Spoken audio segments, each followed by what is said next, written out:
Hey everyone, you're tuned into the False Graves podcast. I'm your host, AK Baby Doo, the Light Bringer. And I am the Filmman.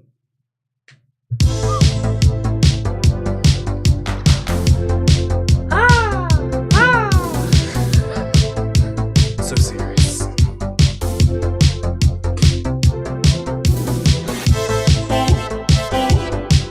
Gotta have my whole clean.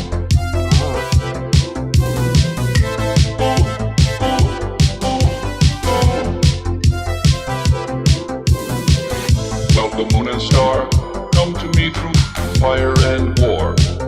Oh, oh, come Nerevar, come and look upon my heart, Oh, lay down your weapons, it is not too late for my mercy. Crickets, yes. I know that you're asking. We are eating crickets. However, the official date, it's now live. The official date, next Wednesday. Let me pull up the official date. October 9th, we will be eating live crickets. For those who view us on YouTube, you'll be getting the full visual experience. For those who listen to us only on audio, you're going to get a wonderful ASMR treat. Here's a cricket. Crunch, crunch. We're going to take a couple out. We're going to touch them with our hands. Hey, maybe we can play that little violin they got on their legs. So the order is in, and actually, it initially was estimated to arrive today. I was a little bit hesitant to go ahead and confirm to our viewers it was going to be this stream because I'm like, well, what if it ends up running late? And people who know me well know I'm a bit of a neurotic, and the level of stress that kind of, tight deadline would have done to my soul, it would have really crippled me. It might even brought me from the light into the darkness. Well, I mean, you put the anal into retentive. But as always, the universe has rewarded my choice by not delivering our crickets today. And so now I know I made the right choice and that God was with me every step of the way.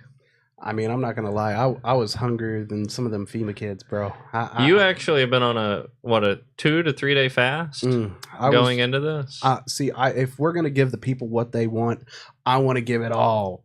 I want to be eating them like those people off Fear Factor, man. Do you think there's a market for live crickets? I mean, they've been in business for 15 years. You got to think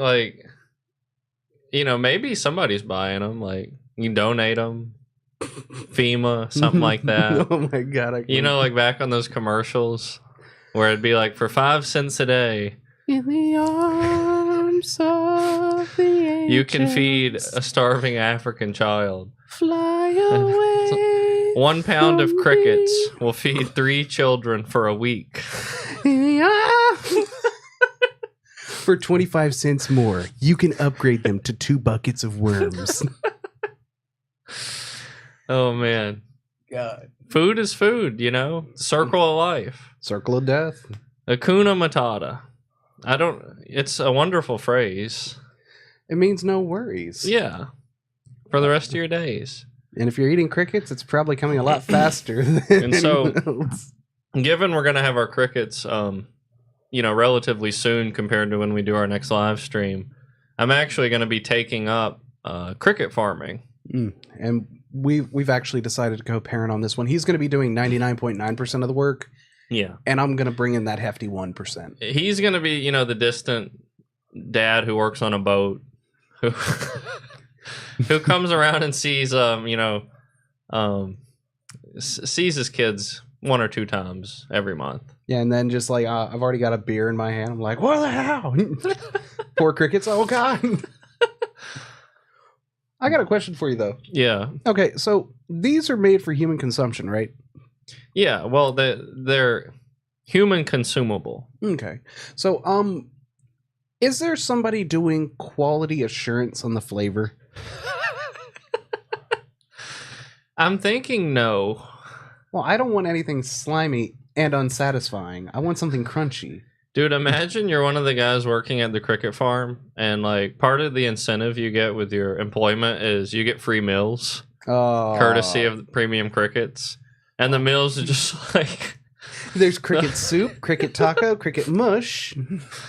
And they've done away. This company, they're so forward thinking and they care about their employees so much. They've done away with the pizza party. Okay. It's a cricket party. Guys, you know what? You've really busted those numbers out of the park. You know what?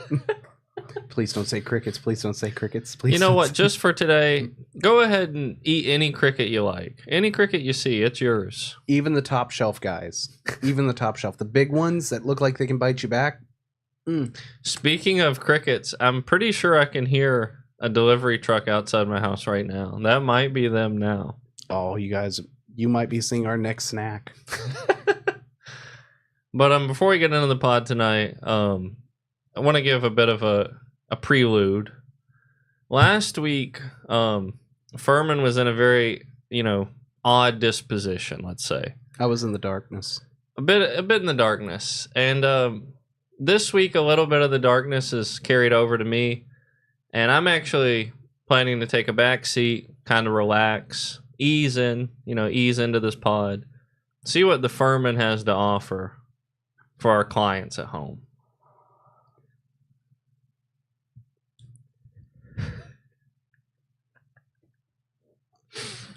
We're going to play a little game.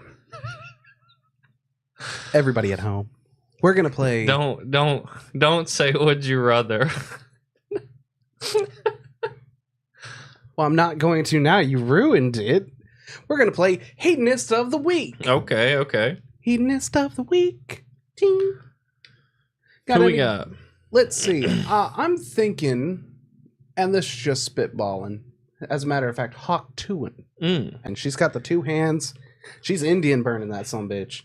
I had talked about her celebrity being a product of darkness. So I agree. Hedonist for sure. The way that she's maintained her celebrity quite successfully. She's hit a point where there's a point of celebrity where you've made it when you've bypassed the second and third threshold. And that is when you become so big that people attempt to themselves become big off your name.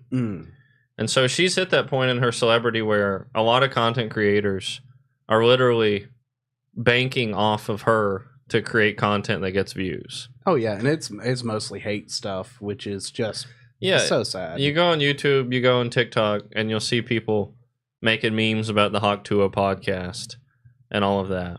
And even though, I of course think her celebrity is a net negative, I do want to pick up one point. It's a critique.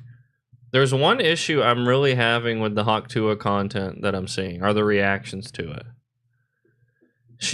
There was an initial wave of just straight negativity. I mean, to be fair, that's okay. But it's what's coming now that she's kind of cemented herself as someone who's going to be continuing to do a podcast. I'm seeing a lot of people comment this phrase. Yeah, she's cool, she's down to earth, but is she really podcast worthy? Podcast worthy. And that is what I take issue with. Oh, so this is going to be one of those phrases you don't like. This is the morning pick-me-up of the art world. True. I legitimately hate the phrase morning pick-me-up. But there's a way of thinking behind the words podcast worthy that bothers me greatly. It just jostles your jimmies in a wrong way? Certainly so. And it's, what is podcast worthy and what isn't? And I would argue all that it takes to be podcast worthy is that you start a podcast and you do one. That's it. And you stick with it. There's nothing more than that. And part of the reason I think that way is because I genuinely don't believe any content creator today is providing true value in people's lives outside of entertainment. I mean, that's arguably so. I mean, there's people out there, you got your John Delaney's and stuff like that, your self-help gurus and whatnot. Therapy Gecko even, which I love his stuff. Therapy Gecko, eating the crickets for you, baby. Eating the crickets for you. The reason I believe podcasting and celebrity as a whole is an entertainment game versus a value game is because the most value anyone can get in their lives is going to come from their own experiences, their own personal experience. If you want to learn something, just go fuck up a bunch of shit, and you'll learn. Yeah, the first step of getting kind of good at something is sucking at a whole lot of shit. Yeah, like Jordan Peterson says, make your bed. Well, how about try not making your bed and then see what kind of filthy piece of shit you feel like when you come home and then you sleep in an unmade bed. Yeah, which, I mean, that right up there, that is right akin to getting grazed across the nuts for me. I just don't believe in this. What is podcast worthy? I don't know a single creator that I listen to that puts out content that enriches my life outside of something to pass the time when I'm bored. So you find most of your enjoyment out of art being just the enjoyment of it. Yeah, I just find a lot of things redundant. A lot of things are just, what's the spiciest way I can say rehashed knowledge? Yeah, everything does feel kind of reused, rehashed, reworded. Yeah, I think it's an entertainment game. And she, even if her podcast is, it's kind of boring, whatever, of course she's podcast worthy. Like, I could compare Hawk Tua to any self-help guru and get the same amount of benefit to my life, genuinely. Yeah. I mean, like, that's one thing, like, art, this is going to sound very pretentious, but please just follow me on this one. Art is always subjective. I don't believe for a second that Andy Warhol's picture of a Campbell soup is anywhere, it's on technical, it's good. Mm-hmm. But on that same point, Leonardo da Vinci's, like, whole circle man, the Venn diagram of man, that has a lot more both expression and personality to it. Yeah. Andy Warhol just painted a tin can. I think the reason why I think Andy Warhol was so successful was he was a social master. And his art, more than just being art, represented the hypocrisy of what people value. And I think that's part of what caused people to buy into it. Before Andy, most artists in history only were wealthy in their grave, right? Like Vincent van Gogh. They spent their whole life making wonderful creations, and then it wasn't until they just went and kicked the bucket that anyone gave two fucks about what they were actually making. Yeah, and I mean, like, that's understandable. When the source is gone, then that's when people want it. Yeah, but Andy flipped it. He managed to create this crazy amount of value for very everyday things, Campbell soup cans, bananas, etc. And he did it while he was still alive. And I think he did it because he played to people's need for value. I think that he was just the original rage baiter. You think he rage baited? Oh, he rage baited all over the place. He certainly did. No, I mean, think about it. Like, you're going to go ahead and put a urinal in with actual pieces. An actually used urinal. And you're telling me you're not taking the piss. Like, come on. Yeah, people would be like, oh, people are paying millions of dollars for a print of a soup can. Well, yeah, that's kind of the point. What has value is just what we assign value to. It's just what we assign value to. Facts. That's it. And a lot of people have put value on hawk tooing. I mean, that is the only way to add value to someone's life. That's the only way? Oh, I mean, it's every time I've ever received a hawk tua. It's added value. Every time. I would agree with that. I can certainly agree there. I mean, there's a certain level of love that hawk tuing gives a person, you know? It's just one of those things. You went out of your way to go that extra step. You deserve a promotion.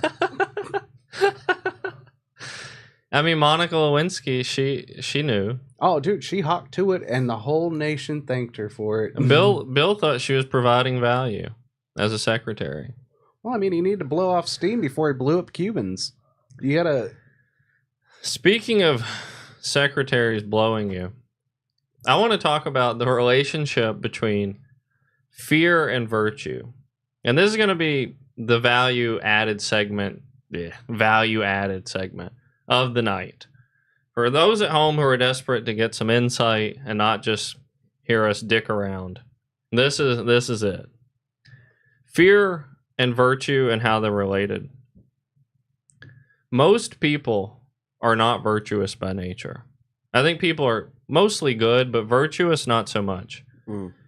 We all know somebody who talks down on the successful, Oh yeah. who talks down on the very attractive people, who talks down on, let's say, the playboys of our time. And they talk about these people like they're shameful and they don't have virtue. Oh, you mean the Chads that are in there, and then all the fat guys in the back? They're like, well, he's just a big meathead. That's all he has to offer. Yeah. But it's totally different when you have to think, what led you to not indulge in the same vices as this person? Mm. So let's say Bezos, for instance, is worth hundreds of billions of dollars, and people might go, oh, he's so material. Oh, he's probably a shallow man. He probably doesn't have the relationships with my family like I do. He's probably just a mean, shallow billionaire. Harumph, harumph, harumph. At the same time, the people who say these things have some envy in them. A lot of them do. They have this envy for his material wealth. They have this envy for his success. And you got to think, what led you to not living a life like he did? Probably 18 trillion quadrillion zillions of dollars. Well, I'm going like, is it because you decided, okay, you know what? Material wealth is not the most important thing. I want to be a balanced person and live a good life. So I'm going to consciously choose not to be as successful as Jeff Bezos. Is that what led you to not, be Jeff Bezos? Or is it that you were lazy when he wasn't lazy? You were dumb when he wasn't dumb? You didn't take risk when he took risk? Was it your actual vices and the negative parts of your personality that led you to not being able to have a similar vice to him? See, I think that you're onto something there, but I also think, and this is a side note, like I think that there might be a little bit of history behind hating on the rich. Sure. Oh yeah. Now back in the day, the only way to become rich was either A, be incredibly smart, or B, be born into it, and it was just going to be passed to you no matter how stupid you got. Right. Now, when a rich person does some crazy P. Diddy shit, then yeah, by all means, those people need to be hated on. You went too far. There's a level of acceptable wackiness. You want to go ahead and open up a beef farm? That's fine. You know what, Kanye? If you want to go ahead and start painting, that's great. Yeah. But if you're hosting orgies with thousands of bottles of baby lube... Back on the Diddy. I can't help it. I see it everywhere I go nowadays. It's the new apocalypse. Well, no, I get hating on somebody like Diddy. I'm just going, people want to find comfort in the fact that they're not. So anyone can get a cheap vice. We all know what those are: smoking, drinking. Anyone can go out and get a smoke, get a drink, what have you. Or drugs. But not everyone can go out and, buy a mansion or sleep with a bunch of women or do all these things. Not everybody can do that. But those same people will go ahead and try and put themselves on a moral pedestal, even though if they could snap their fingers and have it, they would probably do it. Mm. And so you're really not virtuous at all, because the truth is, it was your laziness or your cowardice that led you to be in this so-called virtuous position. Well, is it that, or is it laziness? Well, yeah, laziness is a part of it. Yeah, which is a vice in and of itself. Oh yeah, and I'm not gonna lie, it's probably one of my favorite vices.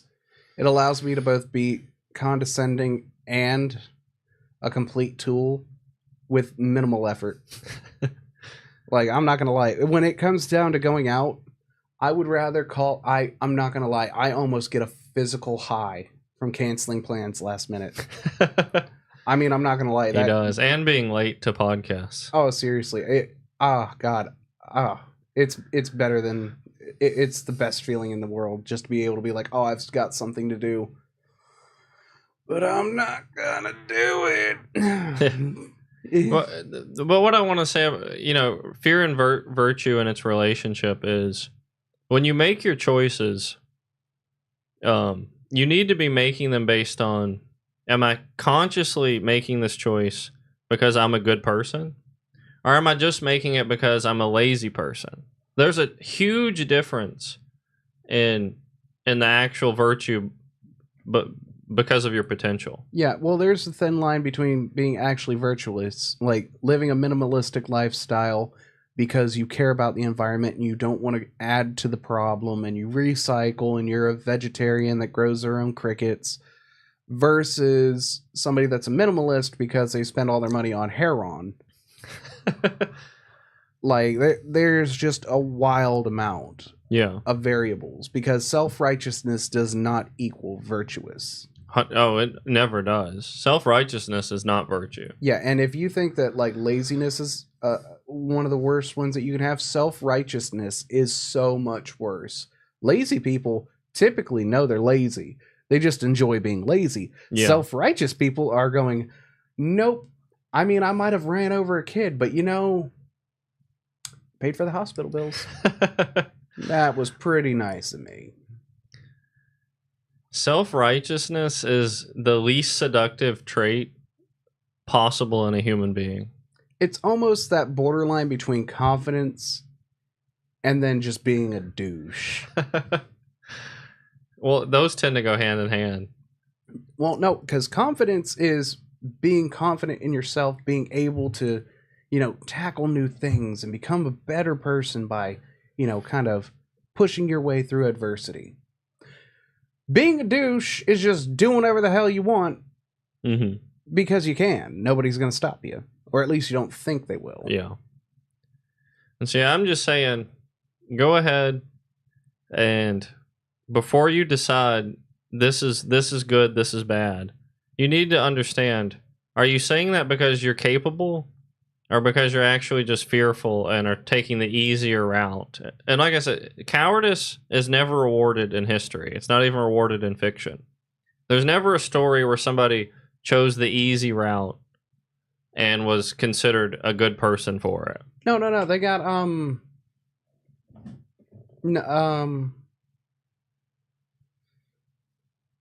shit. No? Yeah, no.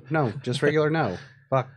Yeah, so people asking about crickets, the official cricket eating is happening next Wednesday. Join us live. The shipment, fortunately for me, is late. It's not here today. So we're going to have to postpone it till next week. Otherwise, you'd be able to hear him in the background. This man got us the mega box. The creme de la creme. The premium crickets. The top shelf guys. I did. These are the crickets you'd find in a 3-star Michelin restaurant. Could you imagine working for these guys instead of like pizza parties? Cricket parties. You know what, guys? You know what? On the house. Please don't say cricket party. Please don't say cricket party. Please. Cricket party. Cricket party. You guys can even. You know what? We'll give you 1 from the top shelf, 3 from the middle, and you can have all you can eat from the bottom. On us. That'd be crazy, man. Man, I wonder if they age like Wagyu. Like, this one has been kept in a dark box by itself, being played soothing music. Yeah. It is the juiciest of crickets. Damn. He's thick. Them legs, boy. The thickest crickets out. Them dummy thick cricks. In the days following up to us eating the crickets, I am going to be nurturing them. I'm going to be feeding them. So maybe we'll put some weight on them before we get into the eating. Yeah, because anything with thin thighs, I don't eat. I'm planning on feeding the crickets some pineapple. They say that carries over. Oh yeah, the girl back home, she's gonna thank you for it. Yeah, man. So what do you got? What do you got for me? Ah, man, let's see. I was actually thinking about okay, so a couple of years ago, remember how COVID was supposed to be the end of the world? Yeah. And then 10 years before that, it was the Mayan calendar. Yeah. And then 10 years before that, it was the Iraqi war. Yeah. And then before that, it was Y2K. Mm-hmm. How many fucking apocalypses are we going to have to go through? Right. Like, at this point, it just feels like every time that somebody comes in and they're like, global warming, suicide bombers, it's like, yep, it's Tuesday. Oh, you got me going now. Oh. You got me going. I'm about to enter the flow state. Oh shit. You know, you're right about that. People are so quick now to call everything the harbinger of the apocalypse. Oh, this is going to usher in the apocalypse. Yada yada. You got to think. For starters, how many times has somebody predicted the apocalypse and it not come true? And these people never stop and think, you know, maybe I don't really know what I'm talking about. Like, yeah, I said it was the apocalypse 5 times. None of them were.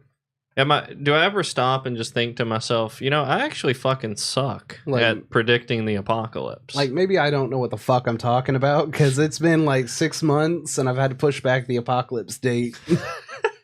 Imagine you're like, okay, guys, it's actually a little bit later. We pushed the deadline back.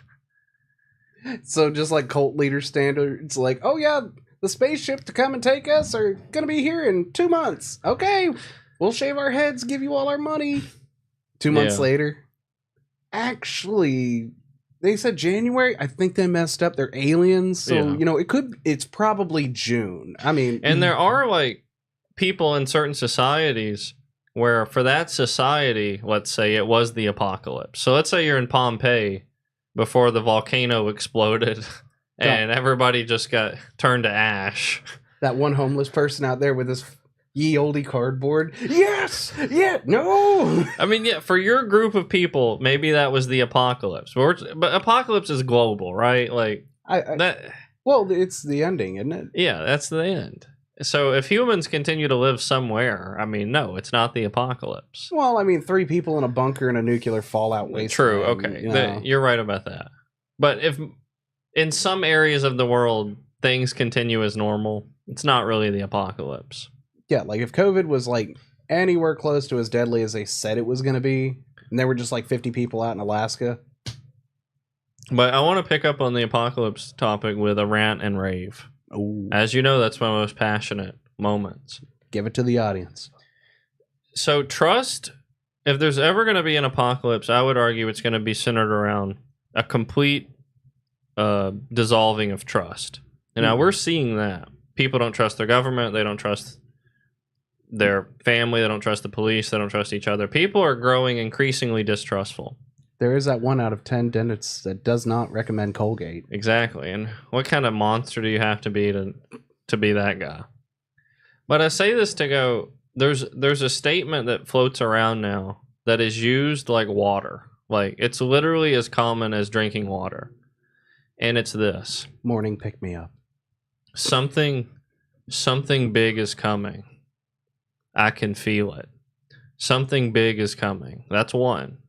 Well, I mean, it's like you said something big was coming 8, 9, 10, 12, 30 fucking times.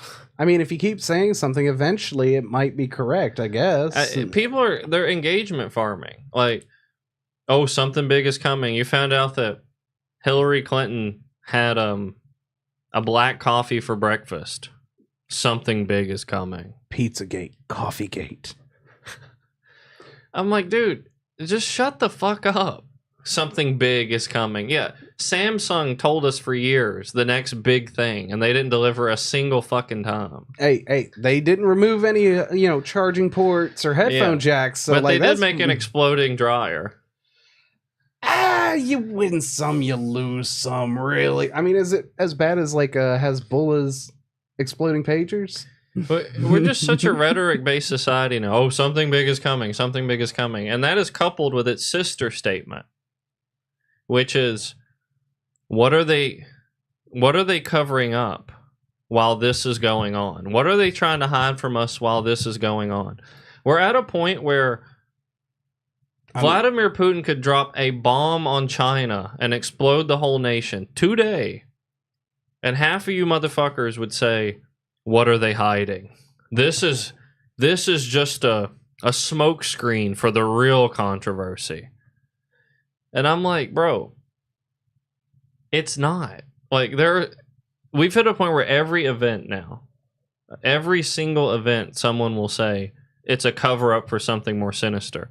Like Diddy, for instance, I think honestly they kept him on the back burner though. I mean, The back burner, yeah, but I'm saying now that it's out, the Diddy thing is out. People are saying it's a cover up for something even crazier going on.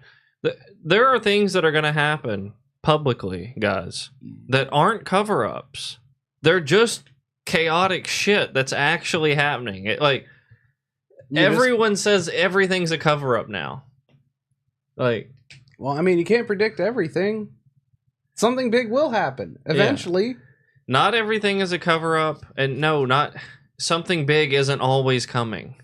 Sorry. This is definitely not a psyop brought to you by the local U.S. government. Yeah, I'm not me trying to turn people into non-conspiracy people. No, I'm not saying that. It irks me how quick people are to say something big is coming. Well, what are they trying to hide from us? If somebody assassinates Trump, what are they trying to hide from us? This is the main event, motherfucker. It's the entree. But everybody loves that end credit scene, okay? Yeah. They just want to see, like, behind the fact that they were all robots. That Trump never existed in the first place. He was just a lizard person plant 20 years ago. Yeah, that's what I'm like. No, sometimes the entree is the entree, okay? There's no encore. And sometimes it's not even the entree. You just get a side of fries and get told to fuck yourself. Like, remember back in the day, it was Pizzagate. That dude went into a pizzeria with a shotgun, thinking that there's going to be like a slave camp situation with children. So, speaking of truth, you just got fact checked on the live stream. Oh, snap. We got someone in the chat saying Samsung, in fact, did remove the headphone jack. No! My only source of self-righteous indignation. So, yeah. But for you at home, I want to let you know something very important. So take this to heart. Something big is coming. And whatever you're seeing today is a cover-up for something much bigger behind the scenes. Remember that, and you'll be okay. Remember, if you know something big is coming, you're going to be okay. It's going to help you. You're going to save your family. You're going to save your friends. You're going to have food to eat in the apocalypse. Everything's going to be okay as long as you listen to this one message. Something big is coming. And anything you see, anything you read, anything you hear, taste, feel, or touch is merely a cover-up for a far more sinister motive. If you can ingrain that into your spirit, you will be the sole survivor during the zombie apocalypse. Yeah. Because you're the only one to think to raid a Walmart. So, yeah. For any content creator out there using that language, get fucked.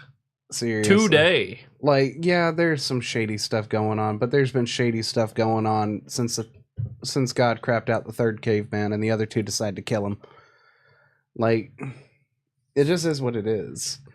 Like, there's always going to be something behind the curtain that you're not going to find out about. Like, I'm pretty sure that how many of those articles did you read back in the 2000s? Like, the U.S. government has been found out mixing animal DNA and people DNA. Plenty. I've seen them plenty of times. And yet, we've yet to see a single one. Well, that's because, not to be disrespectful to your point, that's because they're using cover-ups so that we never find out. Like, the Diddy story is probably only a story because the first human-animal hybrid is actually walking out among us. Oh, my God. But they used Diddy to keep that story out of the headlines. 11 months ago, Miami, the aliens. I was so pissed because in my heart, I wanted it to be true. I would love an alien encounter. I would love if that actually happened in my lifetime because that would be the next big thing. I mean, that would be. And see, the only reason that aliens would come would either be A, because they are oh so benevolent, which is above us. Mm-hmm. B, they want something from us. And if they can travel 2.5 billion miles away to get it, they must really want what they're coming for. And they're not going to be coming unarmed. Yeah. Or thirdly, They need somebody to pump their space gas. Mm-hmm. Speaking of space gas, have you heard about the recent galaxy gas trend? Oh, that stuff from People Walmart. are calling it whippets or something. Like it's like a version of whip. I don't know what whippets are, but I know what galaxy gas is. Okay, well, let me break it down to you as a hedonist. Okay, so back in my day of the year 2000, they made whipped cream with a mixture of gases, one of which is nitrous oxide. Yeah, like laughing gas. Bingo. Now, what kids used to do, because we couldn't always get a hold of beers, and we couldn't always go ahead and find that fine marijuana just laying around the house. Yeah. So what you do is you take your mom's whipped cream can, put it up to your face, suck it up, and then there you go. You've got the goofy legs. Now they just cut out the whipped cream. Yeah. And this company that's selling galaxy gas is marketing it like it's an actual food product. Like you add it to your whipped cream bottle and it'll do something. Wink, wink. But if you look at the branding, it looks like a vape. Like, well, I mean, not what you're using looks like the branding is vape-like. Goo Boo Berry Blast, Orange Thruster. Yeah, exactly. And so, like, it's coming. It's becoming the next thing, the next big thing, if you will. Oh, galaxy gas. Well, at least it's not a morning pick-me-up. I can just see the anger in your eyes right now. No, but like it does kind of piss me off that we can let something clearly marketed towards kids like that. Like it feels scummy. Yeah, for sure. And it's no offense to your product, Galaxy Gas. I'm sure that you are very good individuals on your throne of Galaxy Gas. I mean, we're gonna try galaxy gas. I'm definitely planning to try it. One thing about me is I will try a substance. Yeah, I mean, I watched this man freebase meth for a week just to quit it. Just to quit it. I love to quit it. It lets me know I'm superior to you fucking addicts out there. Nothing I like more than getting addicted just to quit it. Like I took hit it and quit it to a new level. You just hit it and then you put it down because you don't need it anymore. It's fun. That's the fun for drugs with me, is to use and abuse them and then abandon them. Just like all of my kids. Respect. Yeah, speaking of a quick tangent, but it's something I want to bring up. I just found this story very funny. We all know about the hurricane recently that hit some parts of the U.S. Helen. That's not funny, but one story is there's a company called Impact Plastics, and they're based somewhere in, I want to say, East Tennessee. And the company's name is Impact Plastics, and wherever they're stationed, the hurricane did an immense amount of damage to their warehouse. And it ended up killing 2 of their employees because they instructed their employees to stay and not leave during the hurricane. So, is it built like a storm shelter or something? Or? No, but you know how employers are. Oh, okay, so Waffle House rules. But the funny part about the story is their name is Impact Plastics. And at least 2 of their employees suffered at least a couple of impacts. Yeah, but by water. Well, like, we don't know what it was. I mean, I have a pretty good guess. I mean, if I was a betting man, and I am in some circles, it's a real fucking problem. It could have been plastics. Maybe falling on top of them because of the water. That's like saying that somebody died from COVID when they got hit by a bus. Yes, they were blowing their nose, but that doesn't count. Well, it depends on what time they're in. Oh, get. If it's peak COVID time, yeah, that's a COVID death. Because if they weren't coughing or wheezing, they would have gotten out of the way of that bus. Yeah, I mean, who cares that he was standing on the sidewalk? But yeah. That company, man.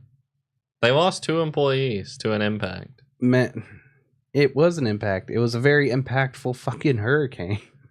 That's rough. I mean, hearts and thoughts and prayers goes out to the families of those people. But definitely, fuck that company. I'm sorry. You aren't Waffle House. Fuck Bill. you, Impact Plastics. I'm sorry. You're not Waffle House. You don't get to stay open during the apocalypse. Send your people home. They want to die in a twister because their house got thrown into the fucking stratosphere. That's on them. Exactly. I'd rather die of my own poor choices than die from some company ordained recommendation.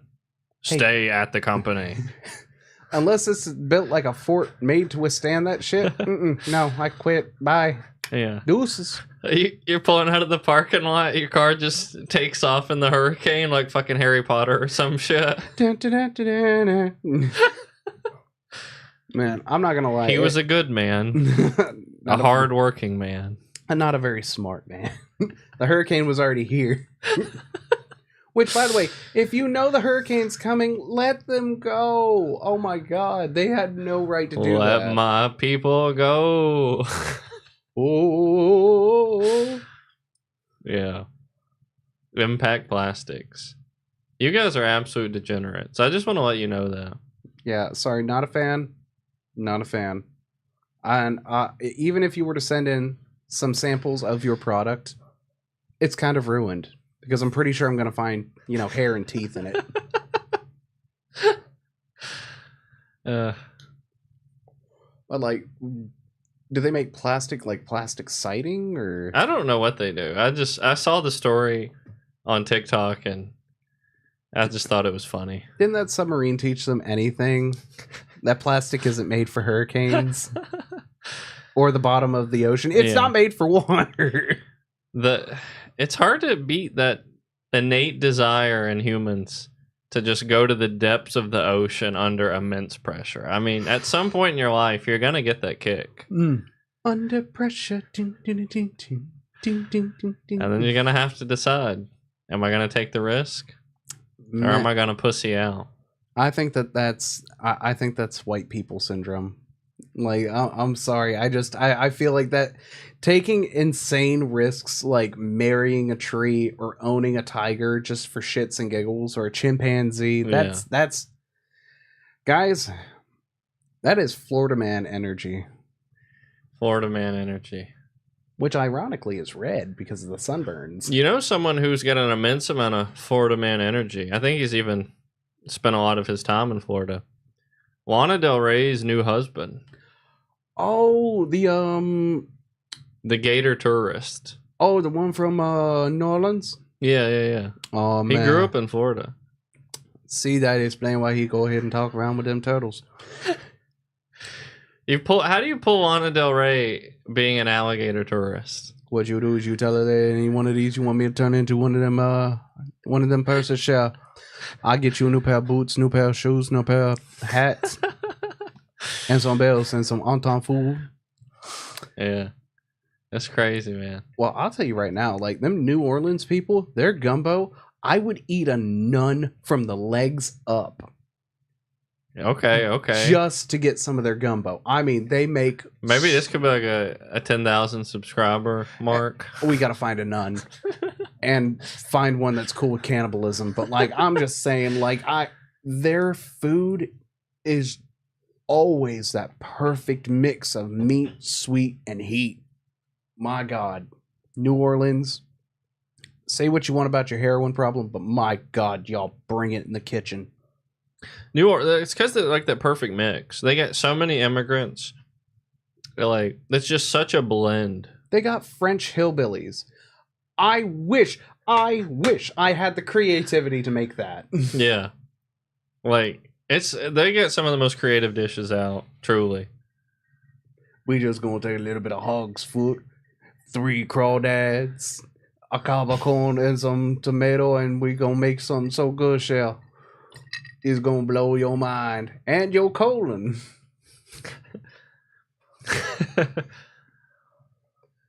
Like, again, if you would have told me that we had French hillbillies growing up, I would have never believed you. We do. What a culture pot America is. Cheers to that. I wonder if the Ohio Ethiopians are going to be, the Ohio Haiti people are going to end up like that. Probably. See, people hate them now because they ate their cats and dogs. Allegedly, But chat. wait until they start putting out their cuisine, like their dishes.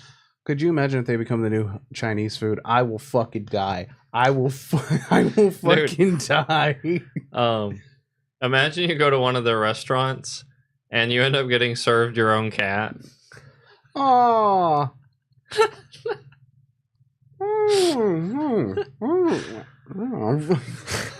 You know, I miss Whiskers, but you know, like I'm actually sad that I'm not going to be able to get seconds. Like Dude, speaking of eating cats and dogs, one thing that's always crazy to me is how much of a role attraction plays when it comes to quality of life. We know it plays a big role as humans. You know, pretty privilege, as they say. Oh yeah, people that are attractive get photo deals and such while they're in prison. But the animal kingdom even has their share of pretty privilege, and you got to think as an animal, seeing a dog when you're like a fucking possum. Oh god, the envy that must flow through their blood. It's so unfair. Like, okay, well, why do we run over possums and shoot them when we see them? Well, they're ugly. Well, they're varmints, as it were. But you know, my Skippy. My dog Skippy, he's a pretty boy. Yeah, look at that beagle face. You just squish that face. You know, you just look at him. He's gorgeous. Pretty boy, pretty boy, pretty boy, he's a pretty boy, pretty boy, pretty boy. It's like even animals, if you're pretty, you get to have an easy life. Or if you're not a dick. I mean, I'm sorry, but I don't care how cute a wasp is. Fuck them as a species. You heard me, wasps. Come for me. Try and cancel me. I'll wait. Like, that is something that has kind of bothered me for like the longest time. Moths and butterflies are virtually indistinguishable. True. I mean, one of them's got brighter colors, one of them doesn't, but they basically do the same thing. They just fly around and not try and bother anybody. Mm-hmm. But the second you see a moth, let's squish it. See a butterfly? Oh, that's a sign of life and beginning new. And yeah. It's like beauty is a thing. Like it supersedes our animal instinct. Oh, amen to that. And we at the BMMA, Big Mommy Milkers Association, subsidiary of Goth IHOP, sub branch of the Trap Waffle House. If you're pretty, you're family. Yeah, and I just want to make it clear, there's nothing beautiful about Big Mommy Milkers. They're very unbalanced. They kind of wreck the female form. All the better for me to have to help hold them. All right, and You're a giving man. Exactly. I will take that weight off their back and put it onto my hands out of just solidarity with those with Big Mommy Milkers. I see. That if there isn't a charity to give to. Oh, speaking of which, did I tell you that we finally got a food deal? Oh, what's our food deal? Oh, well, us over here at BMMA, a subsidiary of Goth IHOP, a subsidiary of Trap Waffle House, we have come out with the solution to the Beast 'em Ups. What's Beast 'em Ups? The Feastables, as it were. Oh, okay. Mm-hmm. We have come up with a meal solution for those trying to obtain thick thighs that save lives. Okay. And I say this with all the sincerity in my heart. We have now come out with a food deal, and it is for all you ladies out there, men included, who want to look like ladies. We call them Thickums. It's a single candy bar and a handful of butter served in a cardboard box. Where can I buy? It'll be in the merch shop. Okay. And this is high processed butter. We processed it once. We said that's not good enough. We clarified it, threw more fat into it, some beef tallow, and some garlic, just in case you guys want to. Okay, now we're talking. Yeah, just in case you ladies want to go ahead and get a little saucy. We did it just for you, because no one should have to walk around with thin thighs. On God. Sacrilegious right here. Thin thighs save lives. Thin. Guys at home. Yes. Bags full of coat hangers, indeed. If I wanted to date Skeletor, I'd go back to huffing meth. But there, AK, I wish I could break down that big is beautiful. Big I mean, can be beautiful. Big is beautiful. Have you not seen Lizzo? Have you not listened to all the announcements? She is beautiful. Well, she's trying to lose weight. That bitch. Gonna ruin my argument mid-argument. She's losing weight as we speak. She's on an all cricket diet. Almost broke my heart there for a second. At least she's eating something sustainable. Lizzo, if you ever hungry, baby, you just go ahead and give us those phone call numbers. We will hook you up with some thickums. Get you back to a proper weight where you can smother somebody legally to death with your ass cheeks. What's your passions, Mr. Furman? My passions is to bring joy to the world, even though I am a terrible person. If somebody asked you, if you only had one thing you could do to bring joy to the world, if you only had one choice you could make, what would you say? I would say bring laughter, because we seldomly get as much as we should. And how would you bring laughter to the world? By being an absolute buffoon as much as I can, to show both hypocrisy and double standards where I can. Or to give everyone, man and woman, big mommy milkers. Damn. Level the playing field. Well, that would be a competitive market. Well, I'm just saying, worst case scenario, we move over from man milkers, and then we put those into the ball sacks. Boom. Think about it. Equal rights, equal fights. Hey, okay. Sounds good to me. What about you? If you had one chance, one shot, as it were, to have an opportunity, a once in a lifetime, would you lose yourself? One shot to what? To make the world a better place. What are you bringing to the table? Yeah, I would just get the message across that the single biggest issue with human nature is the lack of self-validation. And there's no way to get self-validation but to blink your eyes and have it. There's no way to get it but to simply make it appear within your conscious. Like, you can't work your way to self-validating. You have to just innately manifest it. And almost all of human suffering stems from people's complete inability to find value in their own existence. And when you have no value in your own existence, you begin to impose yourself onto the world in a way that creates many, many problems. Okay, now when you say self-validation, Mm-hmm. does that mean acceptance? Does that mean self-love? Or does that mean coming to terms with the fact that you are human? Eventually you're going to fuck up, and that's okay. I think it's kind of a blend. If I had to attribute it or give an analogy, an animal never thinks, is it worthy of life? If an animal can breathe, eat, and fuck, it's more than validated. It exists as it is purely in nature. Whereas humans, we can breathe, and we can eat, and we can fuck, and we can have, by animal standards, a great life. But we'll still go, we're not enough. We're not worthy. Our existence doesn't justify itself. And so what we do is we LARP onto achievement and gain over others, our personal conquests or achievements, etc. We try and do all these things to gain that sense of internal validation. And that ends up creating a lot of victims. Well, see, like you can actually see that in animals too. You can see a lot of, I have more bananas. Ooh, ooh, ooh, ooh, ooh. That means I am bigger. I am better. But they never stop to think.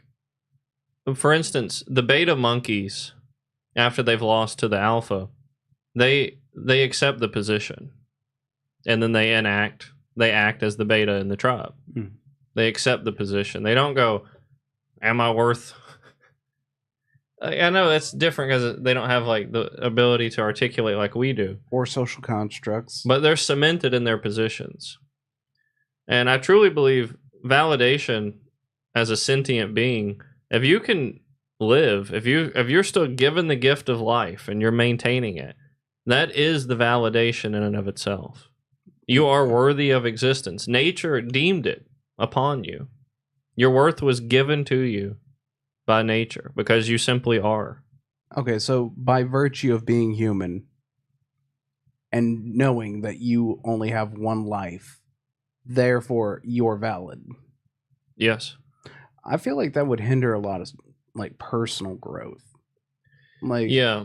I mean, because if you're already just satisfied with who you are, no matter what happens, Mm-hmm. then that leaves nowhere for God's implements, So shame. here's where I would go. This is where the detachment needs to take place. Because what happens is, you're right about that. It could hinder growth severely if your worth is attached to the worldly, to the world. But if you look at it like a game, the worth remains, right? It never goes away. It's there. But what you do in the world is a game. Like, it's meant to be fun. It's meant to be played and enjoyed. It's not meant to be so personal. What if that's where you find your value? Well, then you have an innate problem. You're too much of a contributor. Well, the problem should be... No, not the problem. Your worth should be an absolute on its own without the world to... You shouldn't need the world to do the validating. And you're right. Without the need to be a contributor. Okay, well, see, that's where a lot of people at the end of their lives, they go net positive, net negative. Mm-hmm. Well, I would argue that even having a net negative at the end of your life can be a positive. Because some of our most beautiful artists, some of our most touching songs, some of our most withstanding art pieces come from people who came from a net negative household. True. I'm pretty sure that fucking Vincent van Gogh cutting off his own ear, that wasn't a super happy guy.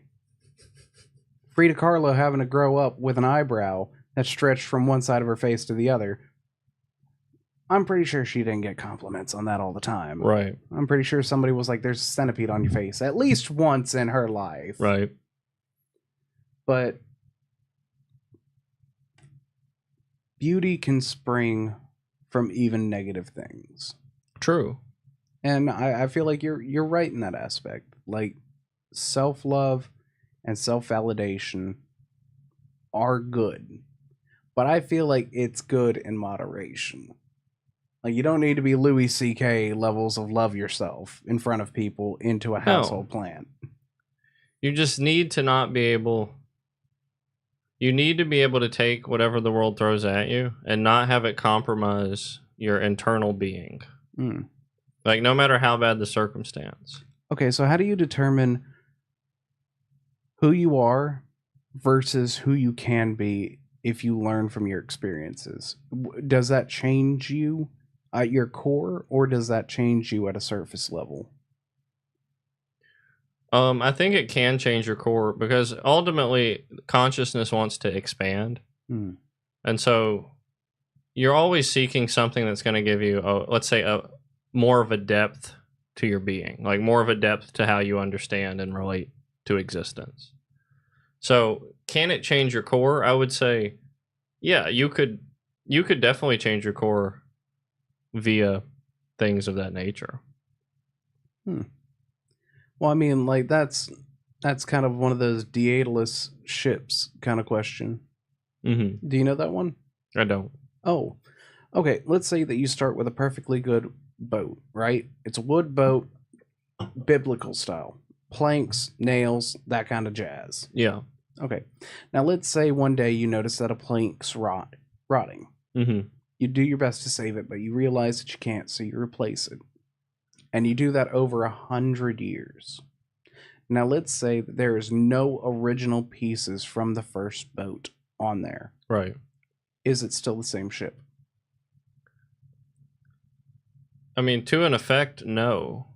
But if you're using that analogy in terms of how we are as humans, I don't believe this physical body and even my brain are who I am.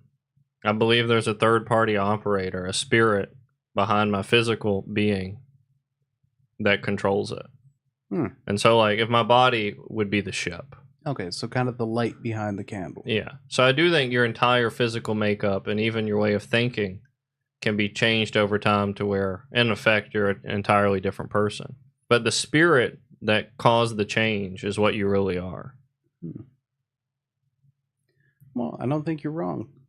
I mean, like, I do believe that there's a third part in the human experience that nobody ever thinks about, because 9 times out of 10, nobody can tell you who they are. They can give you a name. True. They can go, my name is John Smith. I live on such and such block. No, who are you? Who are you? What exactly do you want? I want to be happy. What does that mean? I just want to be content no matter what, even when things are bad. So here's what we're gonna do. We're about to up the energy. Ooh. We're upping the energy before we go out. I ain't leaving you guys on this slowness, this ease. We're dropping the serious gloves. I'm coming for all you filthy contributors out there. Oh shit. The final point of the night is take a look in the mirror. Are you a contributor? If so, you've got some changing to do. Contribution is one of the single most dangerous things you can do. Anything's dangerous if you do it in excess.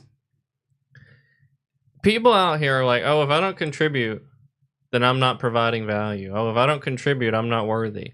I have to get my point across. I have to say this part in the meeting. Corporate America, bureaucracy, for government. You're like, where's all these problems coming from? Why are there so many problems? Why does the government suck? Why do companies suck? Why is everything getting worse? It's all a top-down issue. It's because nestled in these organizations, there are filthy leeches I call contributors, but not real contribution. And here's what they do. There are many people out here who get paid good incomes to do hardly anything but give their opinions. More often than not, when a system is working, a company is successful, a process is working, one of the best things you can do is not change it. If it ain't broke, don't fix it. Amen to that. If it ain't broke, don't fix it. But what you have is a group of people called the contributors, people who must contribute just to breathe. Like, oh, if I don't say something, I'm just gonna suffocate. I'm just gonna explode because I have ideas, whether or not they're good. And this class of people, what they do is they end up over speaking, over contributing, and giving the most base level degenerate input possible. And it leaches into all of these companies and all of these organizations. And people get to write it off as like, yeah, I did a good job. Like, yeah, I really added something today at the meeting. But no, what you did was a net negative. You added less. You took away from things that actually did matter. You took away from what did matter. You took away from what was already working. So yeah, look yourself in the mirror and go, do I have to contribute? If you feel like you have to contribute, you're in the wrong frame of mind. Whether or not what you have to contribute is what matters. Mm-hmm.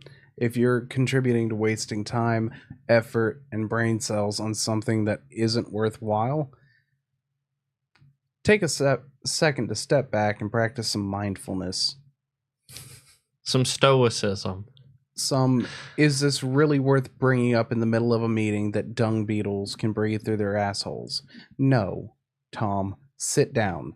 Sit back down. I know we're going to get a Tom eventually, and I hope you don't take this personally, but Tom, sit down. There's multiple reasons why good things go wrong, right? But this is a huge piece of that phenomenon. You got to think, in times in history when things were going really good, like everything was going right, somebody said, you know what? I've got an idea. And that was the beginning of the end. A perfect system. And somebody says, you know what? I've got an idea.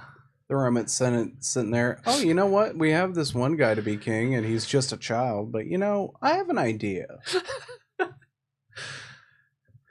This guy, Caligula, he sounds like he's got some good shit going on. So think before you contribute. Think. It's okay. Take a breather. Ease into it. Have a poop and a cigarette. You're enough. I promise, you're enough. Ease into your ideas. Practice some mindfulness. Is this needed? Is it wanted? And does this add value? Or you can just willy-nilly have ideas and do what the human race has been doing for thousands of years and running dick first into stupid conversations that don't need to be there. You know what would really benefit society? We already tax people on their housing. What if we started taxing them on their driveways? Like the literal mileage that they spend in the driveway, if we added a tax to that. I swear to God, you have just broken your own tenant right now. Well, that's what I'm saying. These people are among us. Oh, yeah. And I mean, occasionally, there are some good ones that spring out from that, but the problem is that they're drowned by an ocean of stupidity. An ocean of stupidity. And because I actually think human nature, like I said, is mostly good. And when you have 100 people doing a job that isn't physical, that's just meeting, you're going to get a lot of shit. A lot of wasted potential. And so we have Congress. And we have the Senate. The biggest waste of money since money burning became a thing on TikTok. I've actually seen $100,000 get spent more contributively on TikTok videos just being thrown into a barrel. I mean, a literal house payment just into a straight barrel, just for entertainment, rather than Congress. I'd be like, so honey, what did you do today? Well, I really contributed. I voted no 3 times today and called it a day. I voted no 3 times. Cool.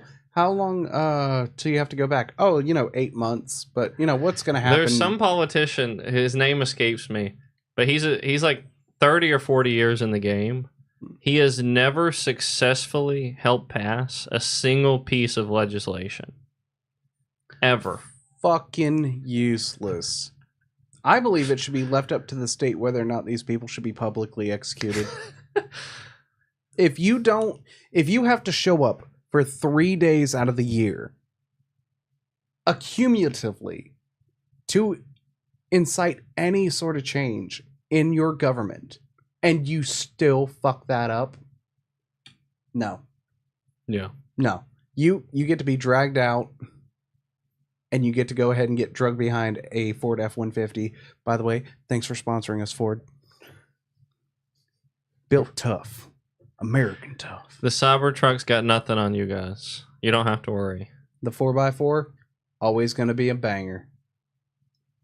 But yeah, that's really all I had. I just go, you could really be a net negative if you're an over contributor. Yeah, because at a certain point, you stop being a hand to help up your fellow man and you become a crutch. Mm-hmm. And then you just become a different version of weed or liquor or cigarettes. Well, it's like Churchill's considered one of the greatest leaders of all time. Interesting fact on him after you're done. But post the war, he was very unliked. He became very unliked. And it's like there are people who can handle a crisis, right? Because they're built that way. They're built to contribute. Yeah, that neurotic doctor that spends half his time on Adderall is great in a surgery or diagnosing somebody. But when things are too good, it's peace times. And he's still This huffing motherfucker's like, I'm gonna just flip the fucking table. Like, oh, just for shits and giggles. I ain't built for the peace. I'm built for the war. Like, and that's some people are just built alternatively different. Very much so. Not everybody can be good in all times. Some men are warriors in gardens, and some men are gardeners in wars. Yeah. But then you do have your masters, your SpongeBobs among us. Oh yeah, you're a few jack of all trades masters of quite a bit, but not all. Yep. But So, any last remarks? if I had a couple of inspiring words to go ahead and give to the audience, it was Mark Twain that once said that it is impossible to be sane and happy at the same time. And be that as it may, you must strive for both in this imperfect world. And that might be a bit of a serious note to go out on. But you know what? I like to live by those words. I like that, and I'll expand on it in a future episode. But I'll agree with you with this quote. In an impossible situation, not in your favor, the truth is completely useless. And as always, stay in the light. Remember, stay positive, test negative.